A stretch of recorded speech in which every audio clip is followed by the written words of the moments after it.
Hello students, আজকের ক্লাসে আমরা প্রাণীদের গঠনগত অঙ্গসংস্থান এই চ্যাপ্টারটা নিয়ে আলোচনা করব। তো প্রথমে আমাদের জানতে হবে যে হিউম্যান বডিটা এটা কতগুলো সিস্টেম দিয়ে তৈরি হয়েছে বা আমাদের জীবের গঠনগত এবং কার্যগত এককের নাম কি। আমরা সকলেই জানি এটাকে যদি পরপর সাজাই তাহলে কি আসবে?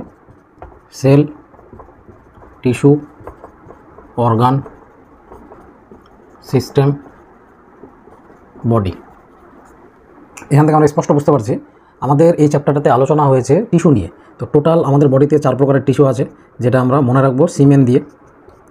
Connective tissue, muscular tissue, epithelial tissue, nervous tissue. তো এই 4 প্রকার টিস্যু নিয়ে আমরা আলোচনা করব। তার আগে আমরা একটু বেসিকটা জেনে নিই। সেল হচ্ছে আমাদের দেহের গঠনগত এবং কার্যগত একক। আর একাধিক সেল নিয়ে, যেরকম আমরা একটা বাড়ি তৈরি করলে প্রাথমিক যে উপাদানটা ইট দিয়ে যেরকম ঘরগুলোকে আমরা সাজাই, ঠিক তেমনি আমাদের একাধিক কোষ দিয়ে আমাদের বডিটা তৈরি হয়েছে। টিস্যু কাকে বলবো তাহলে?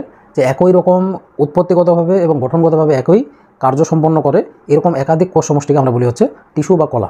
এরকম 4 প্রকারের কলা এই চ্যাপ্টারে আমাদের আছে, এটা নিয়ে আলোচনা করতে হবে। কানেকটিভ টিস্যু বা যেটাকে আমরা বলছি হচ্ছে সংযোজী কলা বা যোগ কলা, মাসকুলার টিস্যু বা পেশি কলা, এপিথেলিয়াল টিস্যু বা আবরণী কলা, নার্ভাস টিস্যু বা স্নায়ু কলা।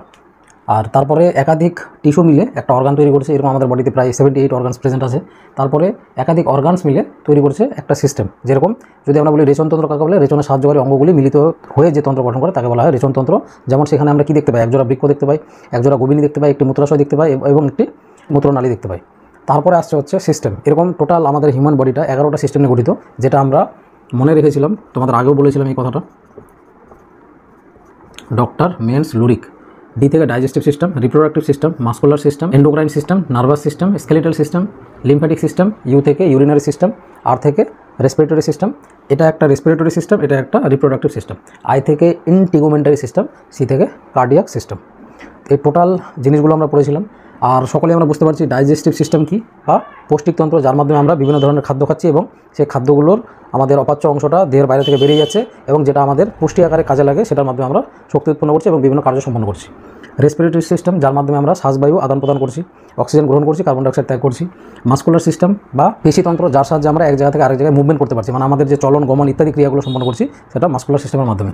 তারপরে এন্ডোক্রাইন সিস্টেম, এটা হচ্ছে বিভিন্ন ধরনের হরমোনাল যে চেঞ্জগুলো হয়, যার ফলে আমাদের দৈহিক আকার পরিবর্তন হয়, গলার স্বর চেঞ্জ হয়, এরকম বিভিন্ন ধরনের পরিবর্তনগুলো যার দ্বারা ঘটছে সেটাকে বলা হচ্ছে এন্ডোক্রাইন সিস্টেম।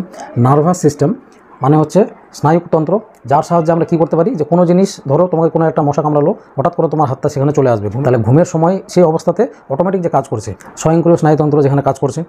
তো এই নার্ভাস সিস্টেমের কাজ হচ্ছে বিভিন্ন ধরনের উদ্দীপনা এবং বিভিন্ন ধরনের উত্তেজনা পরিবহন করা।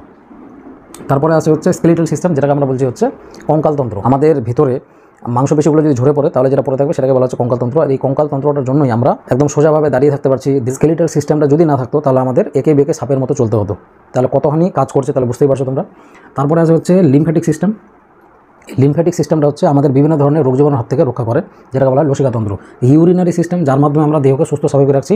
আমাদের দেহ থেকে বিভিন্ন প্রকার যে দূষিত পদার্থগুলো উৎপন্ন হচ্ছে সেগুলো এই রেচন ক্রিয়ার মাধ্যমে দেহের বাইরে বের হচ্ছে এবং আমাদের দেহটা সুস্থ স্বাভাবিক থাকছে। তারপরে আসছে হচ্ছে রিপ্রোডাক্টিভ সিস্টেম, যার সাহায্যে আমরা কী করি? মানে আমাদের মতো একটা কপি তৈরি করি, বা যেটাকে আমরা বলে অপত্য সৃষ্টি করতে সাহায্য করে যে তন্ত্রের সাহায্যে, সেটা হচ্ছে রিপ্রোডাক্টিভ সিস্টেম। মানে জননক্রিয়া আমরা যার মাধ্যমে সম্পন্ন করি। ইনটেগুমেন্টারি সিস্টেম কোনটাকে বলছি? যে সিস্টেমটার মাধ্যমে আমরা বহিঃ কঙ্কালতন্ত্র বলা হয়, যার মাধ্যমে আমরা এই যে নখ, চুল, দাঁত, এই সমস্ত জিনিসগুলো তৈরিতে সাহায্য করছে যে তন্ত্রটা।